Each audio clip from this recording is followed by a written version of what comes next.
All right, so you guys sent us a really interesting collection of stuff on this one. Articles, discussions, even legal documents. Seems like we're going deep on Chris Butler today. Yeah, and it's wild how many different names and titles he uses. Jagadguru, Siddhaswarupananda, Paramahamsa, just Chris Butler. It's almost like we're dealing with a few different people, Yeah. right? Especially those titles tied to sannyasa. Right. What was that again? Just a quick reminder for anyone tuning in. Oh, sure. Sannyasa is like a stage in Hinduism all about spiritual liberation. You renounce your worldly stuff, your attachments, and basically dedicate yourself to finding enlightenment. So no fancy cars or business meetings for someone in sannyasa. Exactly, yeah. And that's where Chris Butler gets, well, a little more complicated. He took this name, Siddhaswarupananda Paramahamsa, which is like top-tier renunciation, but then his life took some turns that don't really fit with that. Turns. Okay, gotta hear this. So before he was Jagadguru, meaning like teacher of the world, which is a heck of a title, who was he? So, before all that, he was just Chris Butler hanging out in the counterculture scene, experimenting with, LSD, Whoa. trying to find some deeper meaning, like a lot of people back then. It's actually kind of a classic story, that search leading him to different spiritual paths before he lands in Krishna consciousness. And that's where he gets the name Sai, right? Meaning master. And he said Krishna gave it to him, which is fascinating. Yeah, but here's the thing. The stuff he sent also mentions him getting the name Sai way earlier from his guru in the Sivananda ashram. Like, it was part of his initiated name there, Sai Stokala Adhikari. Hmm. So we've got two stories for one important name. Makes you wonder, how much of a story is him maybe embellishing things a bit. Okay, some inconsistencies already. And this keeps going with his time in ISKCon, right? Yeah. The International Society for Krishna Consciousness. Didn't exactly join quietly. Nope. He came in with a bunch of followers, resources, the whole deal, and claimed he was the only true representative of ISKCon's founder, A.C. Bhaktivedanta Swami. That's a bold move right there. To basically say you're the only legit successor to a huge figure like that tells you a lot about him, even early on. Yeah, definitely. And that way of doing things, it becomes even clearer when he starts his own organization, the Science of Identity Foundation, SAVI. And things get more complicated there, right? Yeah. The whole cult accusations, former members saying things that don't match up with a peaceful spiritual leader. Yeah. We see accusations that he was controlling people's lives, down to their jobs, relationships, even money. And then there's allegations of abuse, verbal and emotional stuff, which doesn't fit with what you expect from someone leading a spiritual path. It's tough to hear that, especially after we talked about sannyasa and all its focus on simple living renunciation. So what do we know about these abuse claims? Well, some people who left, so I talk about Butler living large, expensive cars, fancy travel, just spending a ton of money, not exactly a humble renunciate, right? It's a huge difference. Mm-hmm. On the one hand, you have the image of someone detaching from material things, dedicated to liberation. Then you have this abundance and maybe even controlling others. Makes you think, what did renunciation really mean to this guy? And, for anyone listening who might be interested in his teachings, how do you make sense of this? That's a lot to unpack, for sure. So we've got his early life, then Krishna consciousness, ISKCon, now SOI. I think it's time to dig into those teachings and how he led this group, because that's where things get even more fascinating. Yeah, for sure. One thing that jumps out is how much control he allegedly had over people. Former members talk about a system where everything they did, clothes, who they dated, all needed his okay. That's intense. I can't imagine that kind of pressure, constantly being watched, needing approval. And it makes you question the whole free will thing, right? Yeah. If people are basically just following orders, can you really say they're on a path to self-discovery? That's a really good point. It's crucial, right? Because we're talking about spirituality, enlightenment, all about figuring yourself out. And it wasn't just personal stuff. Butler also got involved with people's careers, telling them what to do, sometimes even pushing them towards jobs he said were bad. Wait, so he'd tell people to take jobs he didn't like. That doesn't make sense. It's a head scratcher, right? Like, he'd say acting and modeling were superficial, but then there's stories about him telling people to go into those exact fields. So what was the deal? Was he trying to help them? Or was this about him using people to get what he wanted? It's a question that keeps coming up. And it gets even weirder when you look at his take on movies. He was against them, but then used cartoons like Ninja and Karmakula to promote SOI. So it's do as I say, not as I do then. Maybe.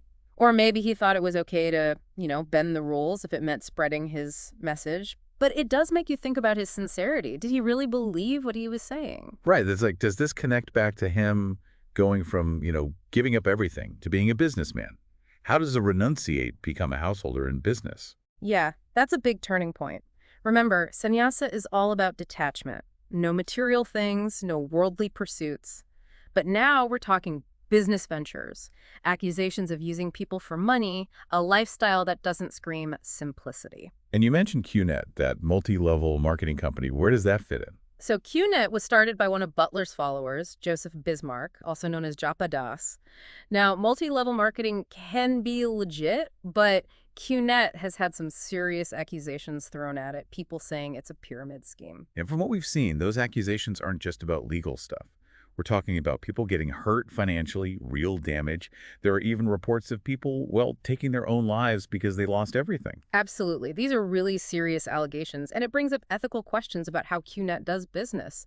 And because of Butler's connection to the co-founder and his followers being involved, it all reflects back on him. It's hard to square that with, being a spiritual leader who's supposed to be guiding people towards something better. Did the sources say anything about Butler directly being involved in QNet? We don't have anything solid showing he was running things, but there are suggestions that he made money from it, benefited from how well it did.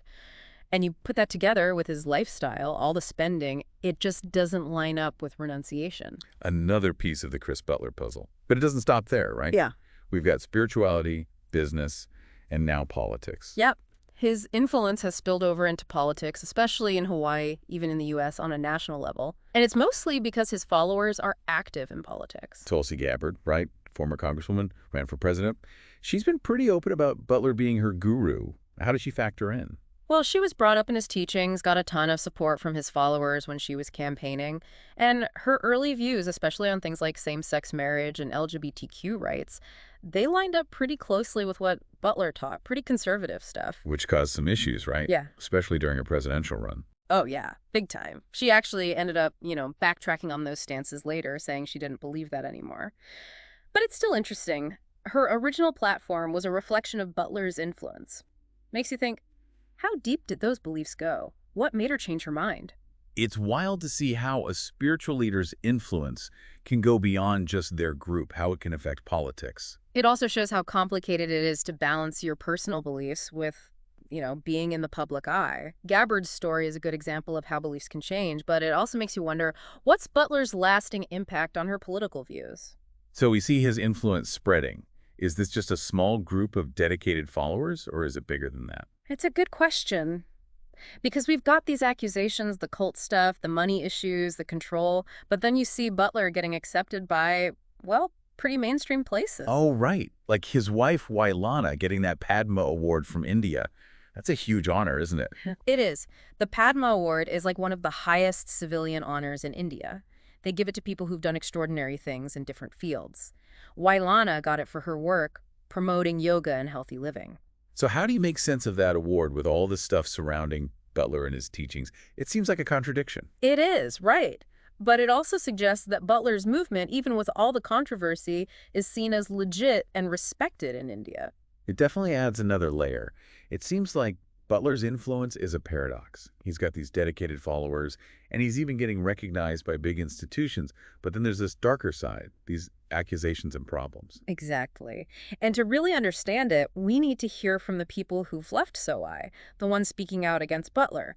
They're giving us a different perspective from the official SOI message, and their experiences are important. You mean people like Ian Koviak and Ranson? They've shared their stories about, alleged abuse in SOI schools, how their lives were controlled. Yeah, they're just two examples of people who've come forward.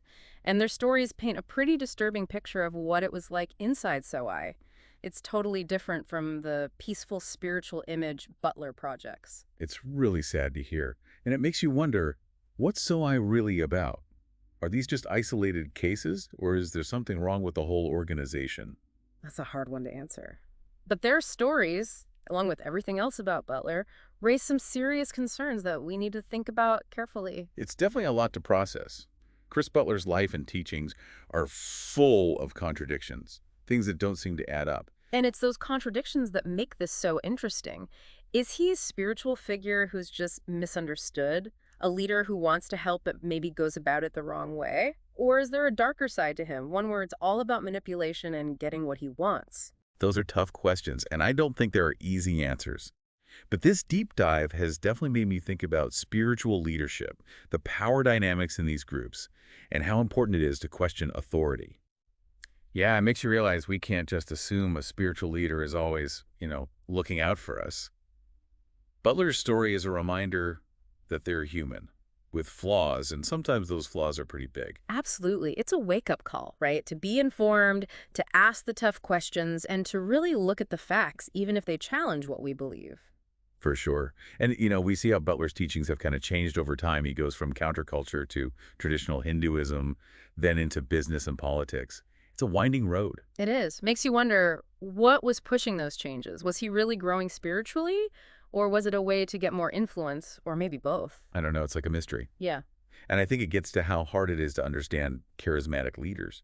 They can be really good at pulling people in with their vision, their promises. Yeah, but that charisma can be dangerous too. It can inspire, but it can also be used to control people. That's why we have to think critically, especially when we're drawn to someone's message or their personality. It's about finding that balance, right? Mhm. Being open to new ideas, but also being skeptical, asking those tough questions. Exactly, like walking through a minefield. Yeah. You got to be aware of the dangers, but still be open to finding something good. So what do you think our listeners can take away from this whole deep dive into Chris Butler's world? Be discerning. Don't just take things at face value. Look deeper, consider different viewpoints, and most importantly, trust your gut feeling. I totally agree. And remember, questioning authority, it's not disrespect. It's about being curious, wanting to find the truth. Well said. If something feels wrong, if things don't add up, don't ignore it. It's better to be safe than sorry. It's a good reminder that even people who say they're spiritual leaders, they're not perfect. And that means we have to be even more careful when faith and power are mixed together. We've got to hold our leaders accountable, even the ones we like, and create a space where people feel okay speaking up when they see something wrong, even if it's hard or scary. Absolutely. The people who left SOI and share their stories, they're so important. They show us that staying silent can hurt others, and that telling the truth, even when it's tough, can make a difference.